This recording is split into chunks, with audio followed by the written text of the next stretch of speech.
all for joining the webinar, where we will discuss parenting after childhood abuse and focusing on how childhood abuse affects parenting and how to engage in effective parenting.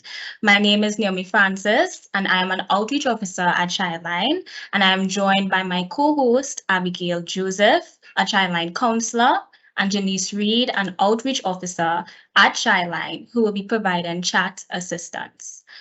So this webinar is being held in recognition of the 16 days of activism against gender-based violence, which takes place from November the 25th of this year to December the 10th of this year. So a link with the information about this time period will be sent along with all other resources after the webinar. So I hope you all get a chance to read about its significance. Just like to share some reminders for our session today. Throughout the presentation, feel free to raise your hand, put on your camera if possible. Feel free to type your questions in the chat. And lastly, kindly fill out the attendance form in the chat. It is one of the ways that our ChildLine as an organization is able to collect data and improve our operations, right? So I will be putting the link in the chat, and I'll provide you all with about 1 minute to fill that out. Thank you in advance. So please use this time to fill out our attendance form. If it is not in the chat, it will be in the chat shortly.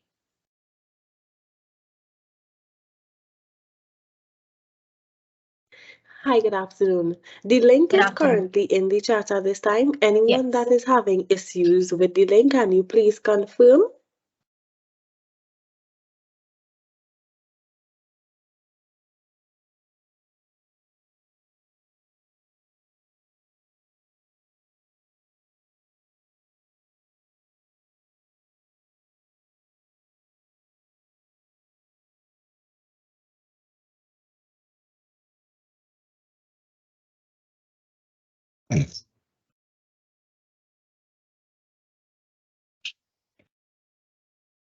Hi, afternoon once again. For the people that are now coming in, we're taking this time to fill out the attendance register. Sorry. So in the chat, you would see the link for the attendance register.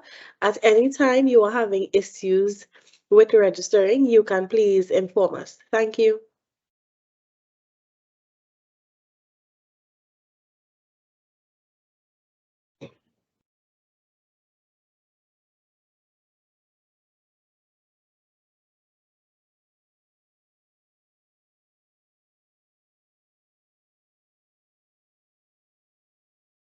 Okay.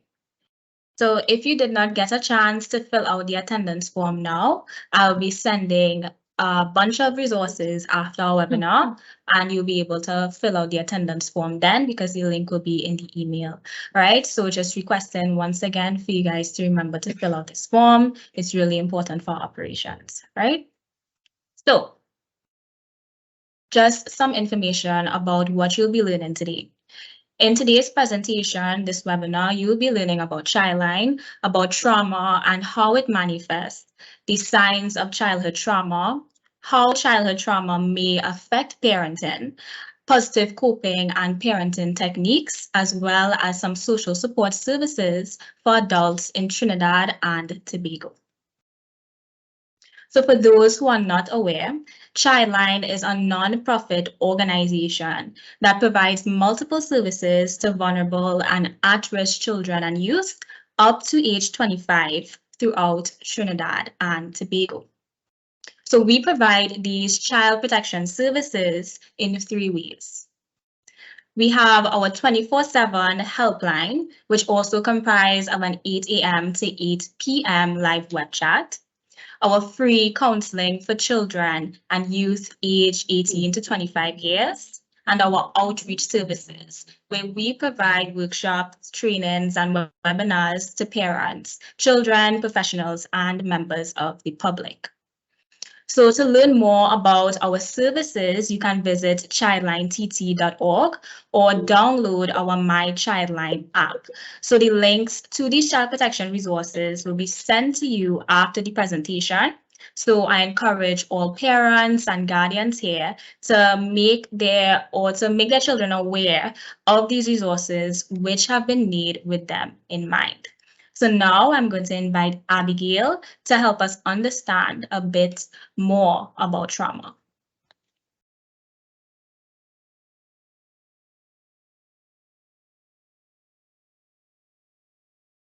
Hi, good morning, everyone. Well, good afternoon, everyone. So we're going to talk about childhood abuse, right? Because we're learning about unlearning trauma after experiencing childhood abuse. So sometimes we mightn't always identify things as being abusive that we would have experienced in childhood, but it's important to have an idea of what that is. So when we say child abuse, we're referring to any wrongful treatment of a child. And something might be wrongful in one person's eyes, and then another person might say it's not wrongful. However, these are some things that come to mind when we say wrongful abuse or wrongful treatment. We have physical abuse. So this is when a caretaker or a responsible adult, they may inflict physical injury upon a child. So it's usually not accidental. So injury does not include like culturally sanctioned physical alterations or like circumcision or ear piercings when we say physical abuse. We also have sexual abuse. And this is when any contact or attempt at sexual contact occurs between a caregiver or other responsible adult and a child for the purpose of the caregiver's sexual gratification or even financial benefit. So in cases of sexual abuse, the caretaker or the parent, or any family member that is, or non-family member, they're usually in a position of authority over the child. So it could also include babysitters as well, or even a child in another developmental stage. So in looking at whether or not you would have experienced abuse in childhood, these are some things for you to think about. We also have physical neglect, and this could take two forms. It can be failure to provide or even lack of supervision. When we say failure to provide, we're referring to when the child's physical needs aren't met. So lack of food, clothing, shelter, hygiene, medical and dental care. When we speak about lack of supervision, we're referring to when the child is left unattended at home for extended periods of time. So they're not in a safe environment and they don't have adequate care. The last form of child abuse that we're going to speak about is emotional maltreatment. So, and I think this is one of the ones that we don't consider a lot of the time. So, it's when a caregiver persistently or extremely towards the child's basic emotional needs. So they might tell the child that's not what you're feeling, or they may expect the child to be autonomous at an age when that's not what they're ready for. So a 2-year-old might be expected to be emotionally intelligent when they're not. Right? This includes psychological safety and security issues, and it also affects the child's acceptance and self-esteem as well. So when we're understanding trauma that occurred in childhood, these are some things that would have led to trauma. And they generally harm the child's health, welfare, and self-respect.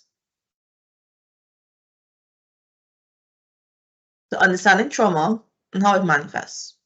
So firstly, we need to understand what trauma is. So trauma is not an event.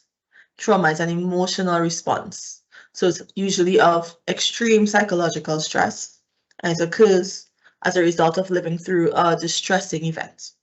So an event is traumatic if it is extremely upsetting, at least temporarily overwhelming the individual's internal resources. So you might feel like you were not able to cope with it. So they may have been excessive crying or feelings of depression, things like that.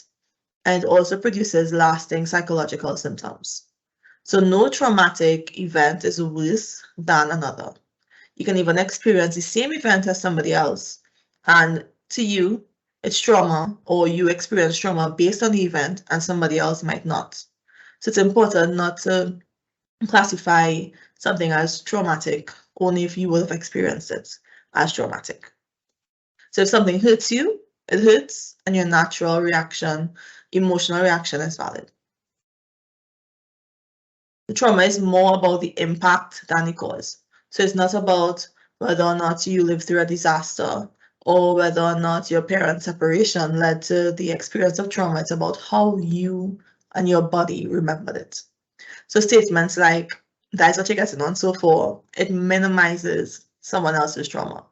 If somebody felt traumatized, they are traumatized. So it's not up to us to judge or quantify the size of or the impact of someone's trauma. So most people think of trauma as physical and sexual abuse, things you would have mentioned before, along with natural disasters and things like that. However, traumatic events might not always be so obvious. So parents arguing a lot at home may lead to trauma. Even abruptly moving to a new city or a new village could also be considered a traumatic event.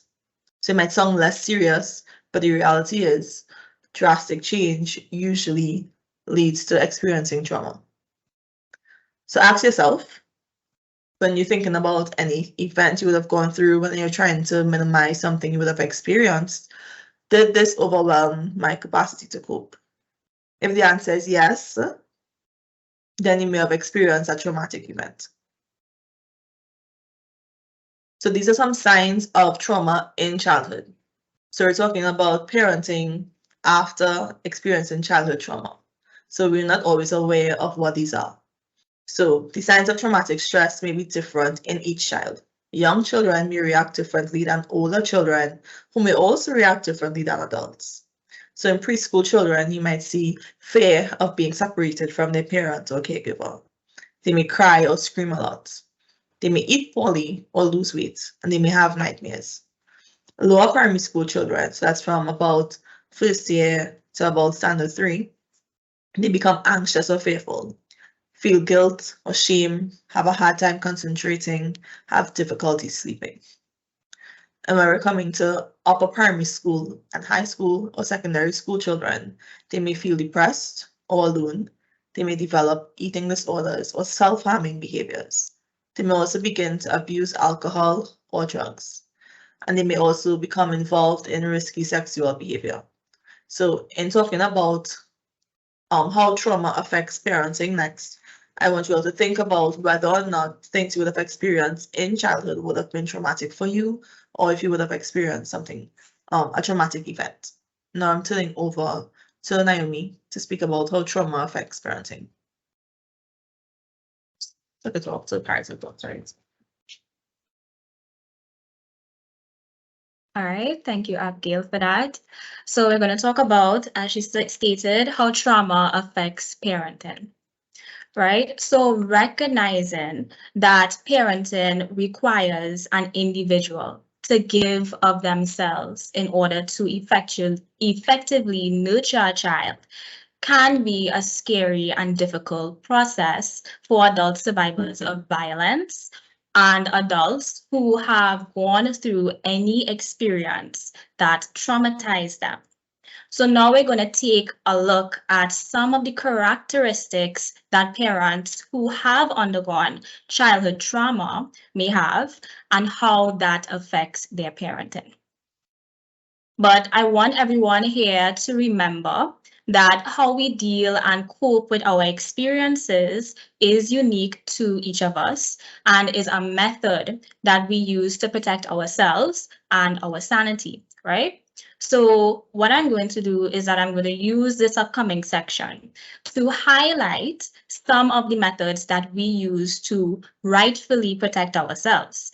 But of course, some of the ways that we use to protect ourselves, our coping methods, may be harmful to others, like our children, right? So the things that I'm going to be bringing up as we move forward are not meant to criticize you for developing these specific coping strategies in the first place, but just to highlight how that they can be harmful to persons around you, such as your children, and later provide you with healthier ways to cope for yourself and for those around you, okay?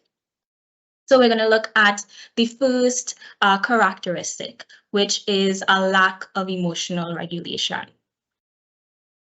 So as we learn in general around the world, as we learn more about how abusive experiences affect people in long term, research shows us that parents who have a history of childhood trauma, such as abuse, like we talked about before, or otherwise, they lack emotional regulation skills and express this lack of emotional regulation in various ways. So just for reference, emotional regulation is a term used to describe a person's ability to effectively manage and respond to any emotional experience, right? So having good emotional regulation means that you can identify your emotions. So for example, whether your embarrassment over a topic actually stems from a feeling of shame, right?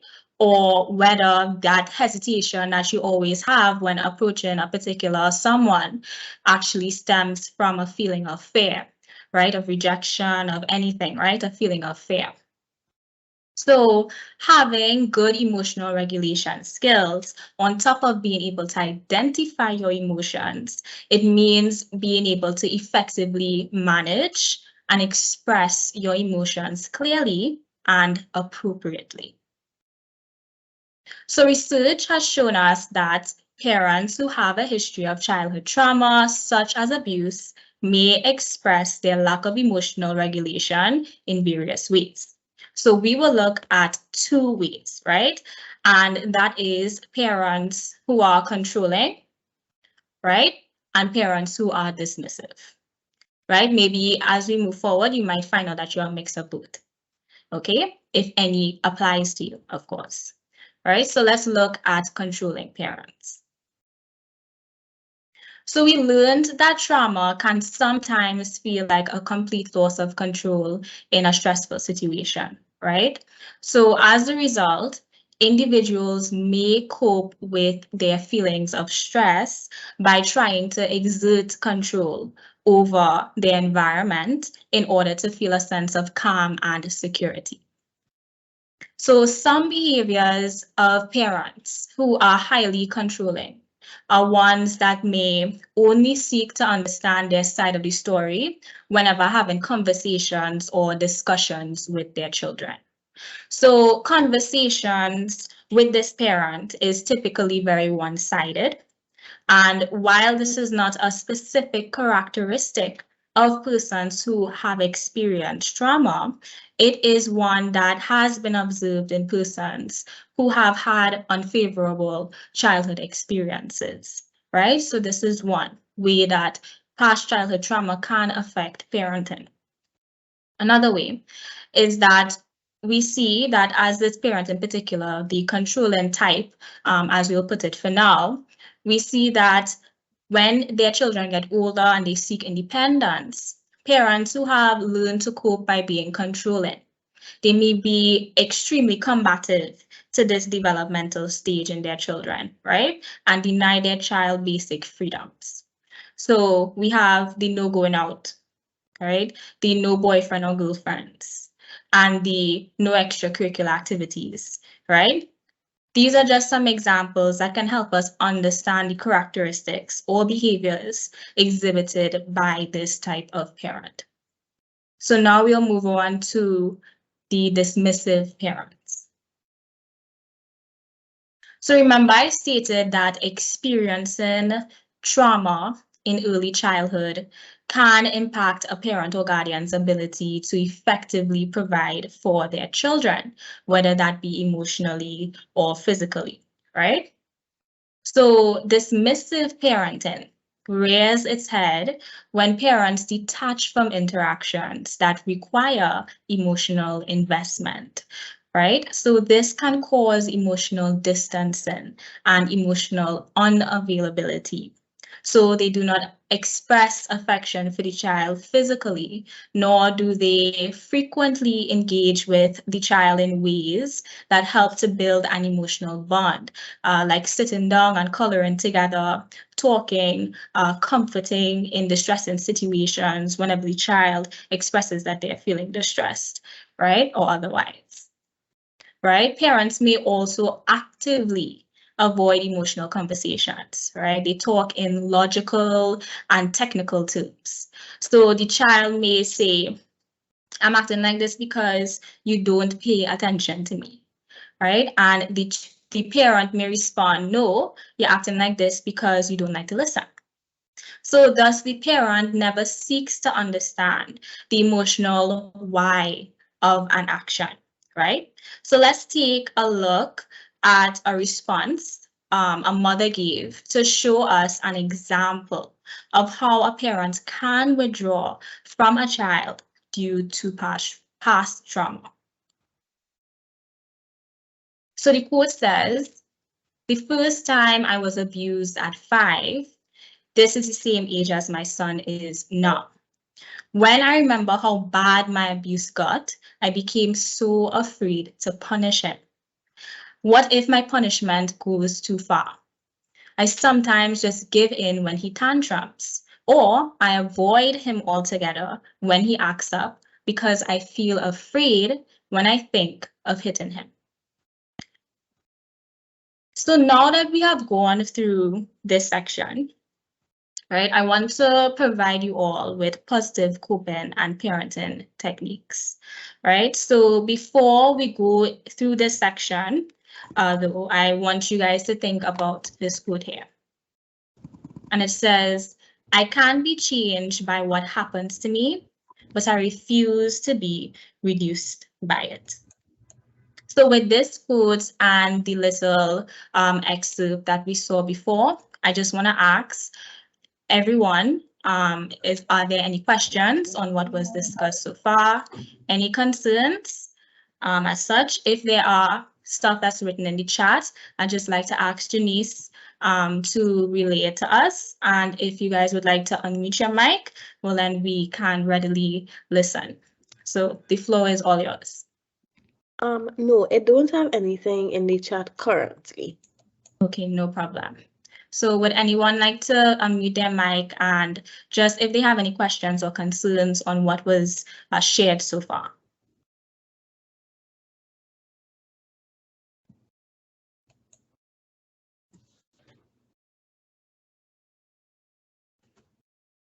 Okay, all right, so we'll be moving on to the next section where we'll discuss positive coping strategies and parenting techniques.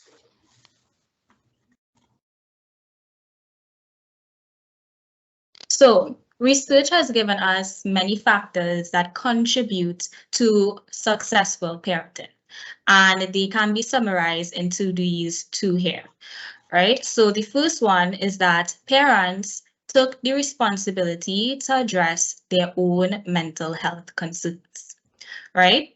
And the second one is that parents were internally motivated to be good parents to their children by breaking maladaptive behaviors, right?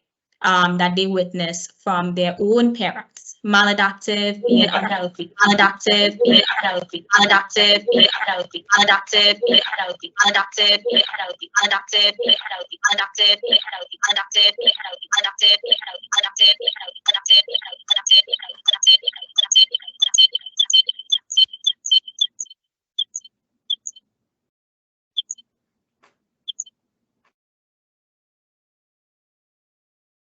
Very strange. I'm sorry about that. I'm not sure why that happened, but we'll continue. Right, so I was stating, well, you heard it multiple times, maladaptive meaning unhealthy, right? So they were internally motivated to stop those type of actions that they learned from their parents, or that their parents showed them during their early childhood or childhood in general, right? So as a result, in order to do that or in order to engage in that process, the parents should focus on, based on research, types of non-abusive or non-physical discipline, and also skills that help improve their parent-child communication.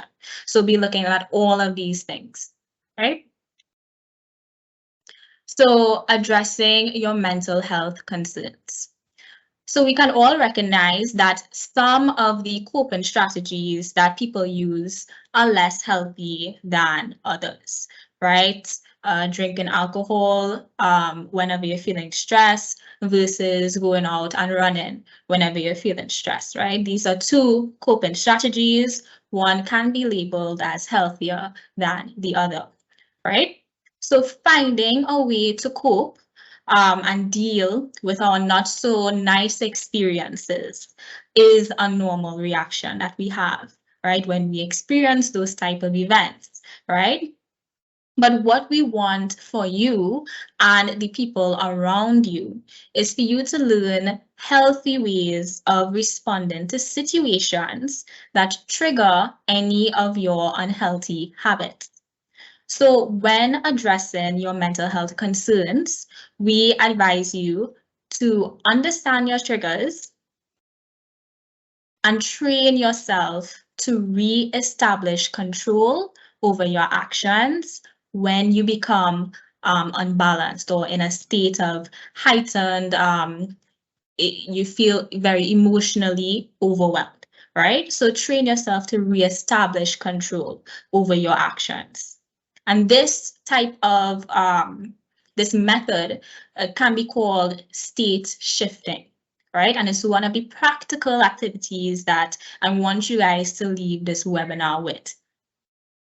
So step one of state shifting is to acknowledge that you have been set off. Right, so there are certain signs that you may get when you have been set off or triggered into an emotional state, be it of budding anger, sadness, fear, disgust, or even shame at something that somebody said or something that somebody did, right? These signs are different for each of us. Some persons may start to feel hot. Some persons' bodies may start to tense or their voices without their control, right? May start to rise. It might start to get shaky, or it might even start to get stuck in their throat, right? So acknowledging that this is happening is your first step when you experience something like this. Okay, just confirmation that everybody is following. I realize we're very quiet today. Yes, I'm following. Okay, great.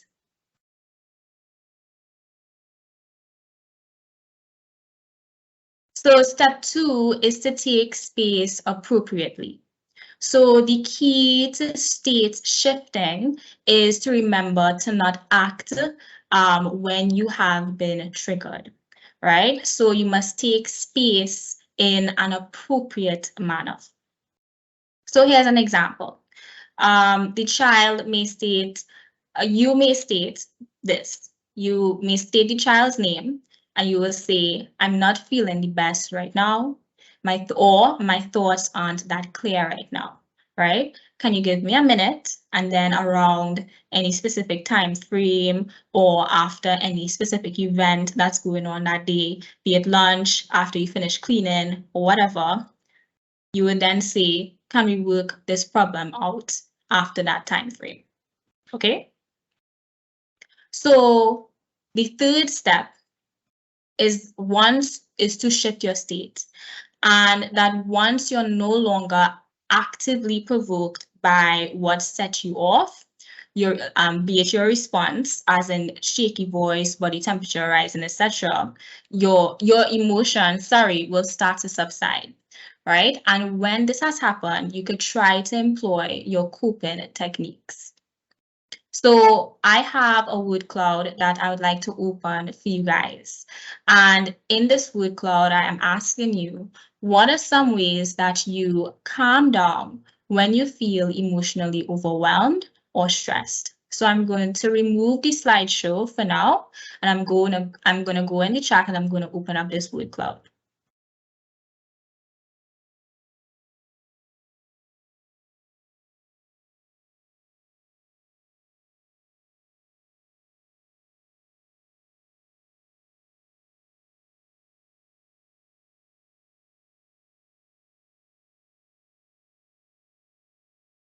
Okay, so you should see that the word cloud is live. Right now, it's asking you, what are some ways that you calm down when you feel emotionally overwhelmed or stressed?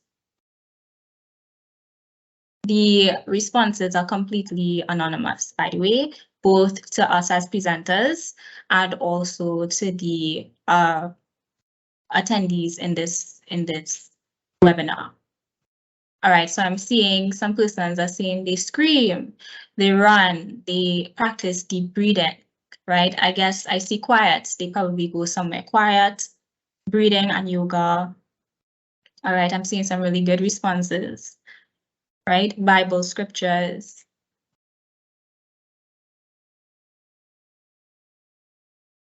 All right, y'all keep on going. And I saw that some went in the chat itself, listening to music, praying and listening to music.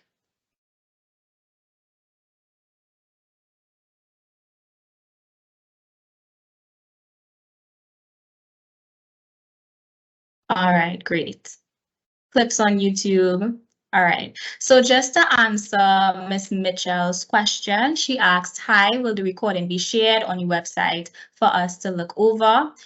The recording for this session will be uploaded to YouTube, and you guys will be given the link directly by email. Additionally, the information that was discussed will be sent to you in a resource sheet afterwards. So the techniques that we're looking at for stage shifting, right, and the coping techniques, you'll all receive that information to look at after our session, right? So thanks for the responses. I'll keep the word cloud open for you guys to submit.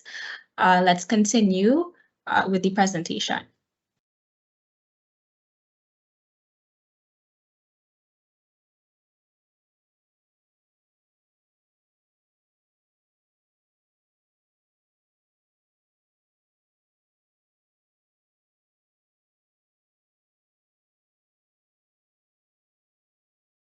All right.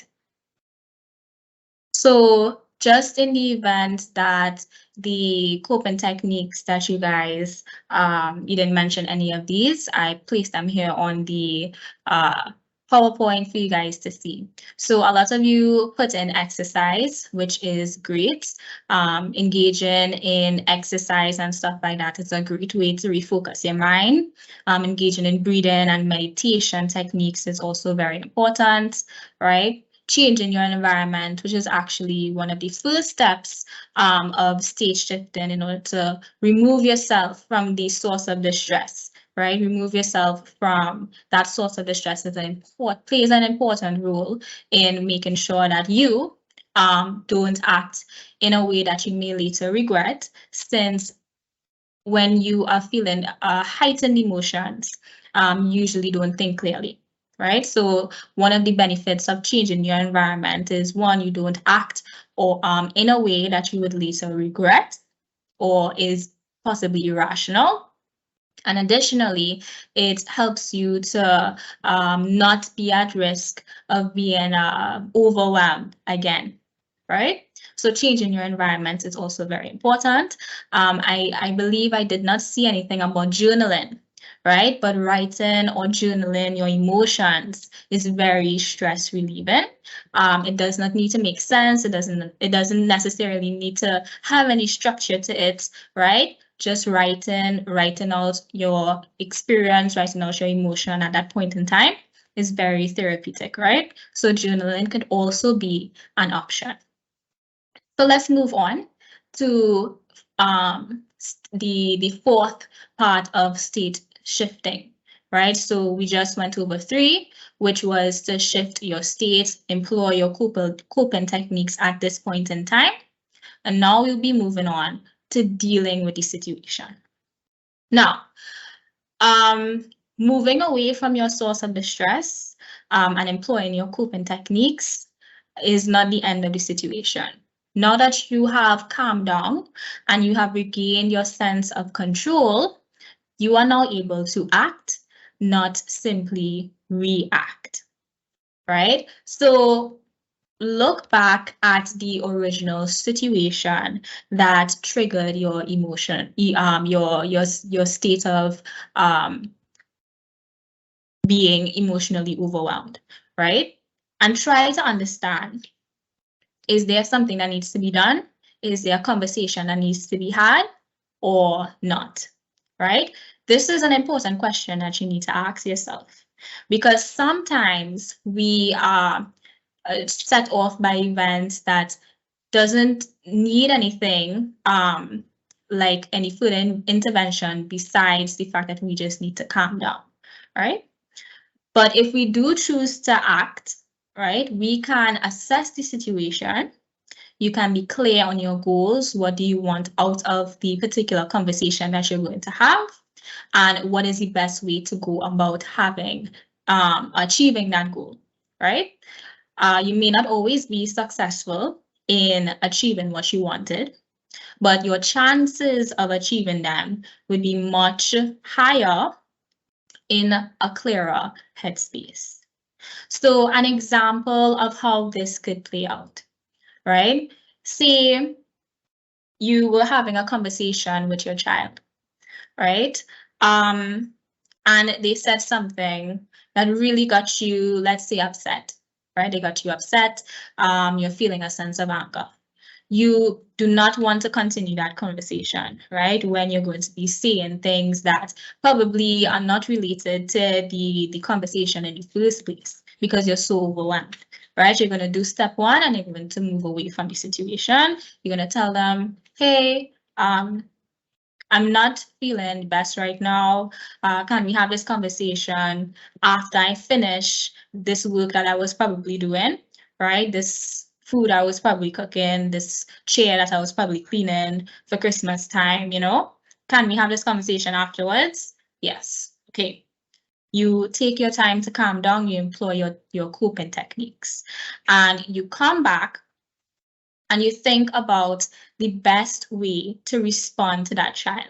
Make sure you talk to them when they are also not busy or distracted with something, and they're not going to give you their full attention to actually engage in the conversation and come to an agreed solution, right? You're going to think about time, you're going to think about space, you're going to think about content, and you're going to think about what type of compromise you can come into knowing the characteristics of your child.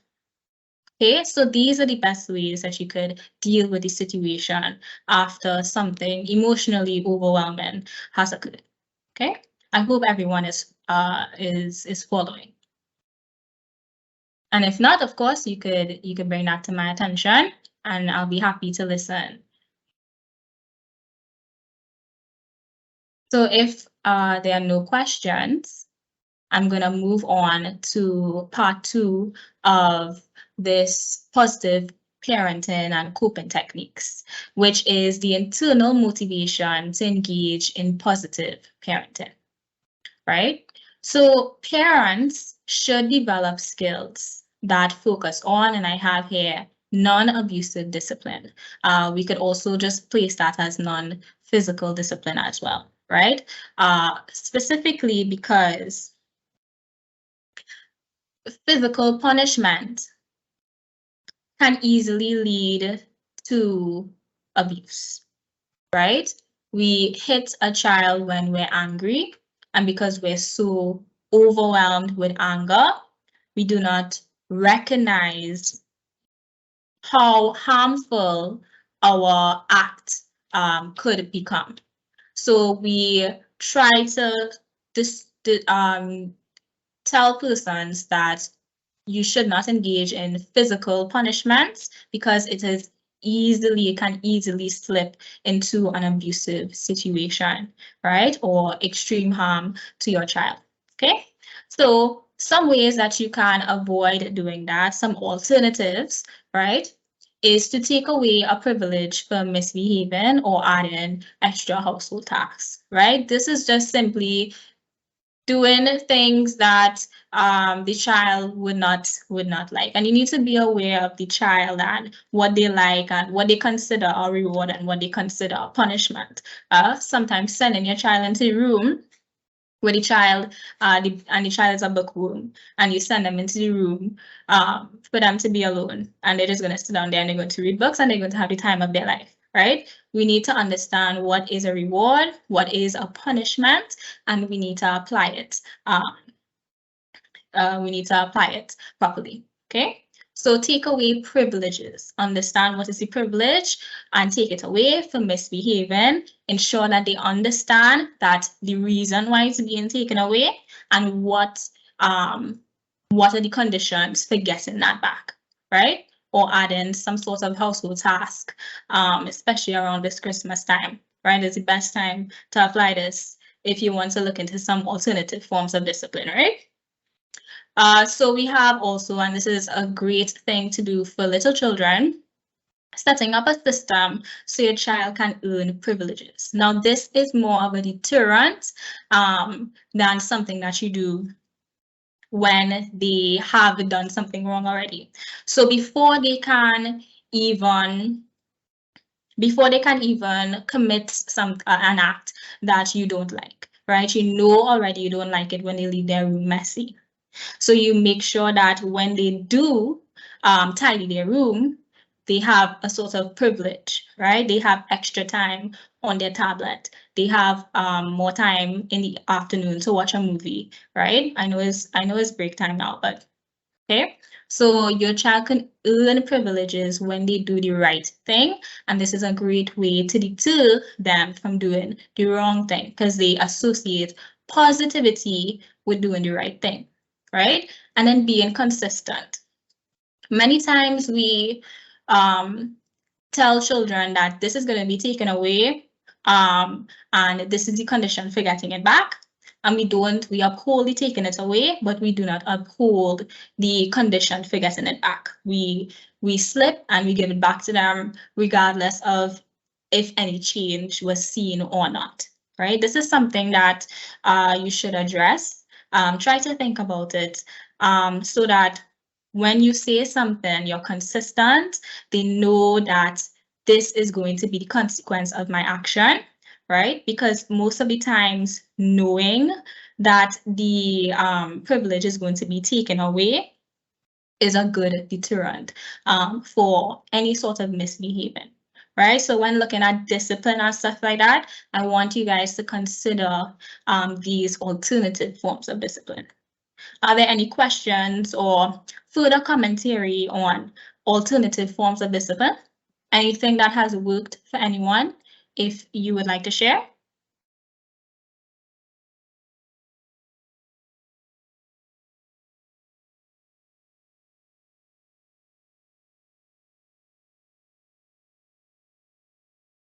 Yes, ChildLine here from National Family Services. Yes. I tend to take off the Wi-Fi, and that way everybody emerges and chores get done. So after chores get done, then the Wi-Fi goes back on. Great, I see. So we have a suggestion, taking off the Wi-Fi, right? I'm not sure how applicable. The thing is that my parents also employed this technique. It is effective, but it is counterproductive when you have adults like me in the house and I do work in the night, or I am watching my shows in the night and then they take off the Wi-Fi, right? So for those who can apply it, I suggest you do apply it. It works. I can state from experience. All right, thank you, ChildLine. Is there anybody else?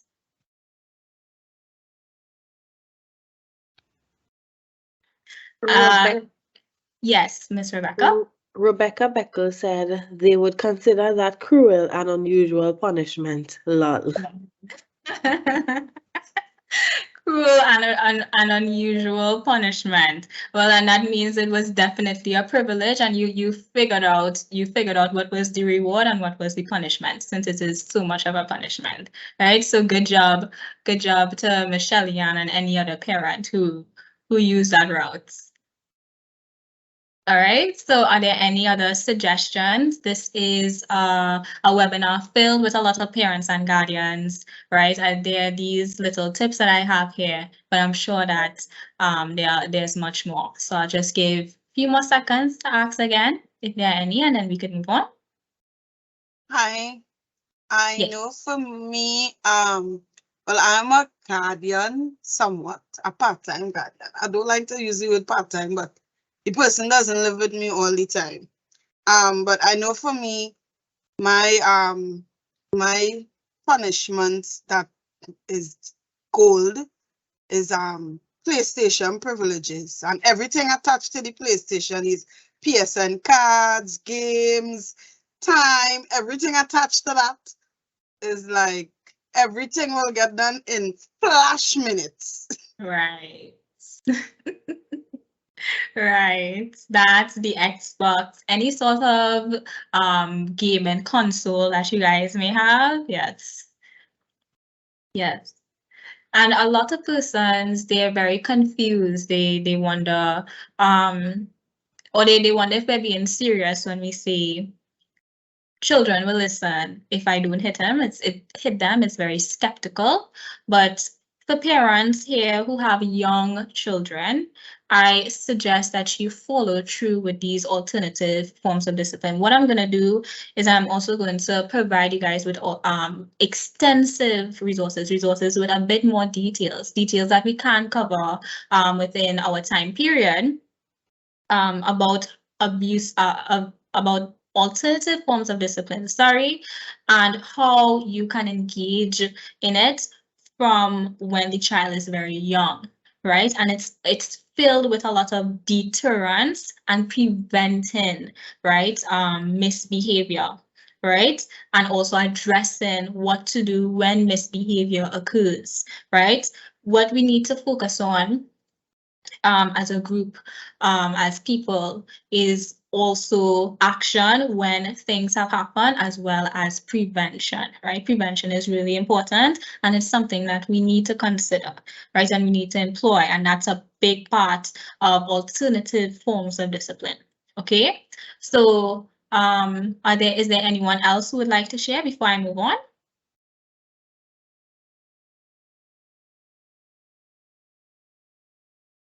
No? Okay, great. So let's move on to how parents, to the step where we're talking about the internal motivation to engage in positive parenting, what you need to do to have that, or what are the steps that you need to take when you have this internal motivation to engage in positive parenting. Right? We have here that parents should develop skills that also focus on parent-child communication, right? And I have some some short information. This is not the breadth of a parent-child communication, but it's a very important aspect, and that is active listening, right? Learning how to really listen. So when parents listen to their children, right, they are showing them that they are interested and they care about what their children have to say. Now, listening is a skill, right, that must be learned and it must be practiced, right? So some ways that you can engage in listening, active listening, is to make and maintain eye contact, right? So parents who do this are showing their children that they are involved and they're interested. Now, I'd just like to say that there are some times where we really can't listen. I think that this is such a perfect example for the season that we're in, but a lot of people are very busy around this time of the year, right? And you're at home and you're doing things and you can't listen all the time. But this communication aspect comes into play because it's very, very easy to let them know that kindly that you can't listen at this particular moment, but you'll be open to listening at another point in time.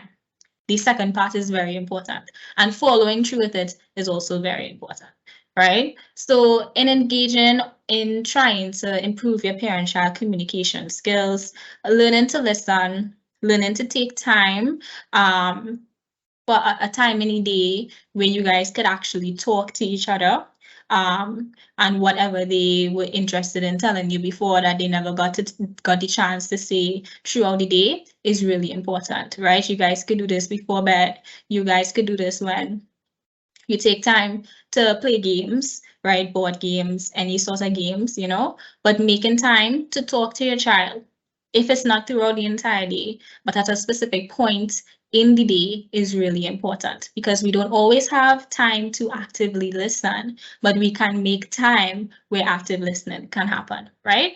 So when you have that time to do that, you can make and maintain eye contact. This is one of the ways that you show your child that you're listening, you're involved and you're interested in what they're saying.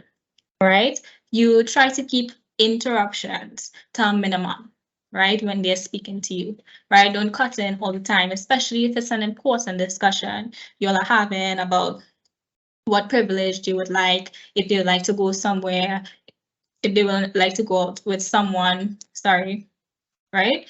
And let your children know that they have been heard, right? So after they finish speaking, show them that you were listening by saying, okay, so you mean that you want to do this and this and this, or okay, I understand what you said. You know, a little nod that you actually understood what they were saying would be really beneficial for them, right? To make them feel as if they were heard by you, right? So are there any other ways that parents, guardians here would like to share to us on their experience, right? If this is not the first time you're hearing this active listening, right? This experience of actively listening and how it has impacted them, be it with parent-child, be it with parent, your spouse, be it with a co-parent, anything like that. Would anyone like to share any experiences like that?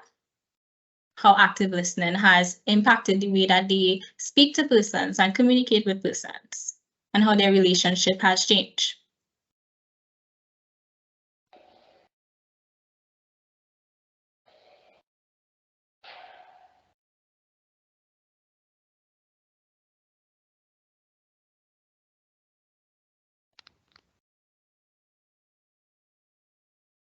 Hi. Hi. So for me, fly get out of here. Yes. For me, I know with my young one, should be my nephew, active listening really played a major role in us understanding each other, especially as he's getting into his teenage years.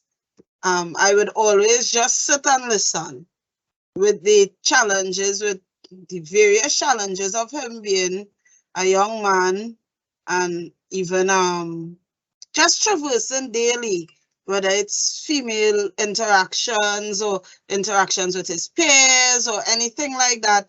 I would just sit and listen, and he always says to me, Auntie, you know, I find it easier to talk to you than to talk to my mother.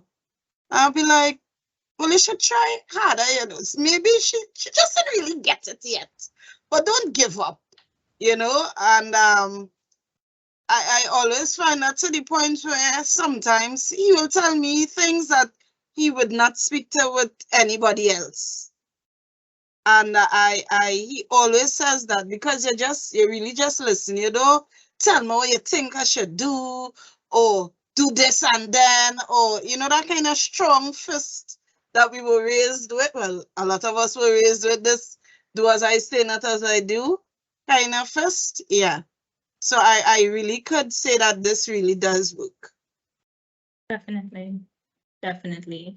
And you guys, you just see each other on a regular basis, and that's how you guys engage in conversation, or how do you guys open up to the conversation in the first place? Are there any tips that you'd give to anyone on how to actually approach the conversation? Say if you see that there's something bothering him and you actually want to approach him about it? For instance, I would say there was many examples, but one that stood out for me is his parents are more or less recently divorced, about 5 or 6 years. And it's very tenuous with his dad, and he doesn't see him as being active or present in his life. And I would just randomly, like, I would notice it. Now I know he's very conscious and aware of what is happening. And I would ask him, well, Christmas coming up, you're going by your dad? No. So I'm like, no. And that literally would be the floodgate of la la la la la la la la la, the myriad of how we feeling and why would I go by this person if during the year he doesn't come to see me and this whole, and I'd be like, oh, okay, that's it. That'll be my response. Okay. You know, I wouldn't say, well, you shouldn't feel, or maybe because I am one that believe, one, adults are not always right, and two, if that is how he feels and he doesn't see value in having that person in his life, so be it. I am not one to say, well, you know, you only have one father, and no, no, no, no, no, no, no, no, no, no. Mm-mm. Not in this age of living here, that you only have one father, and the Bible say, that's not necessary. All right. All right. Thank you so much. Listen, that was from what was just shared, honestly, you brought up a really good point, and that is approaching someone who may be resistant to wanting to engage in conversation, right? So we have the parent-child communication here as one of the skills that you should focus on, right? But what if you are now trying to engage in parent-child communication after a while of never having that, but the child does not actually want to open up to you, right? That's an issue that sometimes when this conversation is brought up, many parents leave and they're just like, parent-child communication, that's something that would happen in a different reality, right? Because they could go ahead and employ all of these techniques, but they're not going to get any budge, right? Because that child already has this perception of them and they don't want to talk because we never talk, right? But what I want to highlight from what the speaker she just told us is that she always just tries to open up the space for that. Not always directly, right? Not always, how are you feeling today? But asking about a particular event, and then the conversation just flows from that, right? And just like how for you guys as parents, this whole addressing your mental health, this whole having the internal motivation to engage in positive parenting, you're not going to succeed at it a day from now, 2 days from now, a week from now, 3 weeks from now, right? It's going to be a process. So when engaging in parent-child communication, right, when looking at whether the stuff that you try to engage in has actually had any effect on your child themselves, also remember that your child is going through a gradual process as well. As you're changing, they're trying to engage in a process where they become more receptive, right? Receptive to the way that you choose to discipline them now, right? Alternative ways, the ways that you choose to communicate with them. So while you're trying to improve yourself, remember that your child is also in a process of learning to adapt to that as well, right? So you may not always see them being extremely receptive to your change, but give them time, right? Keep on being persistent on improving yourself, and they will eventually, right, catch up to the person that you're trying to be, right, as you move forward. Right? So don't feel upset that you're trying to engage in communication, but your child is not communicating back, right? You're listening, but they don't even want to talk. Don't get too upset over those things. Remember that they're also going through a process while you're going through your process as well, right? So thank you so much for sharing. That was it led the foundation for a really good example just now, right? So despite the amount of information that we have, we're going to be closing soon, and I'd like to close on the topic of mental health and support services in Trinidad and Tobago. Recently, with a webinar that I did before, I was asked the question, what are some free mental health services provided to adults in Trinidad and Tobago? and I made sure and I did my extensive homework, and I've come here to provide you guys with those mental health services, right?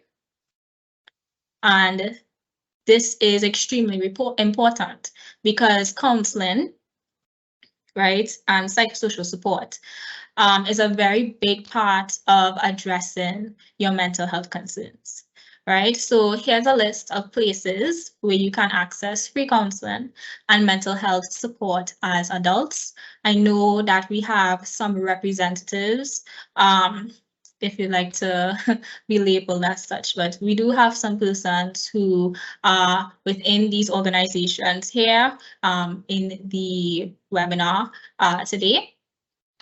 So if they'd like to speak up on their services beyond what is written here, that would be fine. But I'm going to list it out for you guys so you can be aware of them. So we have the National Family Services, right, which offers counseling and psychosocial support. I have the number here. And of course, their information, since I'm not expecting you to write it down or take any screenshots and stuff now, it will be provided to you in the resources that are going to be sent to you via email, right? So we have the National Family Services, right, which offers counseling and psychosocial support. We have the NGO Parenting TT, which also offers counseling and psychosocial support. I have their contact information there. We have Families in Action, right, which offers a 24-hour hotline, counseling, and also in-person counseling. Right, we have Lifeline, right, which I placed here. It is a 24/7 helpline for persons who are suicidal or experiencing any sort of emotional distress, right? Their contact information is listed there. And of course, ChildLine. We have a 24-hour helpline where parents can access guidance on addressing and navigating child matters, right? So you can call 800-4321 or visit childlinett.org or download the My ChildLine app. All right, so are there any questions or concerns regarding this section?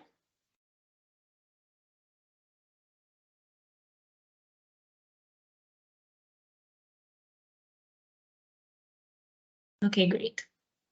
So I'd just like to ask Janice to place the exit survey in the chat, right? And this exit survey is going to let us know whether this webinar was worth your time, right? Did you learn something, right? And I want you guys to let us know how we can improve future webinars. Of course, the information that you put inside here is completely anonymous. We're not going to see your name, right? So I just like you guys to fill this out. Just like the attendance form, it's very important to our operations, right? So I believe this is in the chat right now. So I'm going to give you guys 1 minute to do that before we move on to our question and answer section.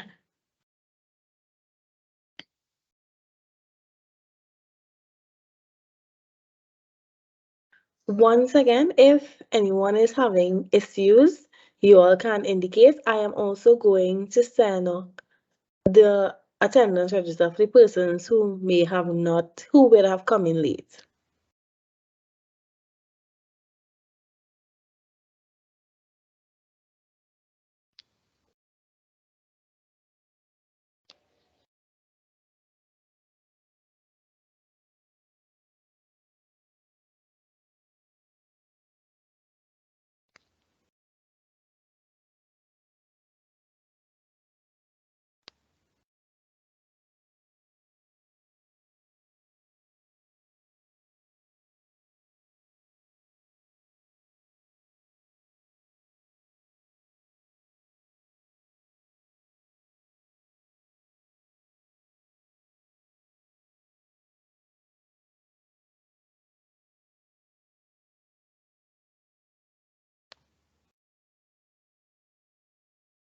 Hi, excuse me. So I filled out this survey, but I didn't see this section where I'm supposed to click to submit. Or is it that once I fill it out, it will just automatically register? So Okay. it was, sorry. I think Janice is going to respond. So when you finish the survey, right, if you hover over the last sentence there, sometimes it come up as a button, but you can't really see if it's saying submit or not. Once you hover a little bit under there and you click, it automatically sends to us. Oh, okay. Well, I hope it did, because when I clicked on that little box, it told me that they couldn't find what I was looking for. Okay, but the information, it disappeared. That Yes. should be entered before. Okay, well then it most likely was submitted to the back end of the website. Okay, again. Thank you. Yes, I was hearing somebody else speaking. I'm not sure if that was Janice or Miss Rebecca. Okay. So I'm just scrolling through the chat. I see Miss Rebecca, when we were looking at how to engage in conversations, when we were talking about parent-child communication, she stated, so sometimes a simple prompt question could be the start of a conversation instead of questions that sound more probing, and that is completely correct. We can use very direct questions very easily, especially when we're talking to persons who frequently engage in these conversations with us about how they're feeling, how they're going. But for relationships that are not quite there yet, but we're trying to get it there, using a prompt question is really beneficial. And it could lead to a lot of conversation and a lot of things being talked about or even resolved, right, within the relationship. So I see Miss Patricia saying that she missed the first half hour trying to get on. I'm going to move on to the question and answer section. I see Miss Patricia saying that she missed the first half hour trying to get on. So all persons who registered for this webinar, whether you're joining now or you joined earlier, you're going to receive a resource handout. And this includes all the information that we talked about before and all the information that we talked coming on to the end. So written, you would not miss out on anything. And also the video or the recording for this webinar will be uploaded on our YouTube channel, and the link will be sent directly to all of you. Okay, so are there any other questions before we close?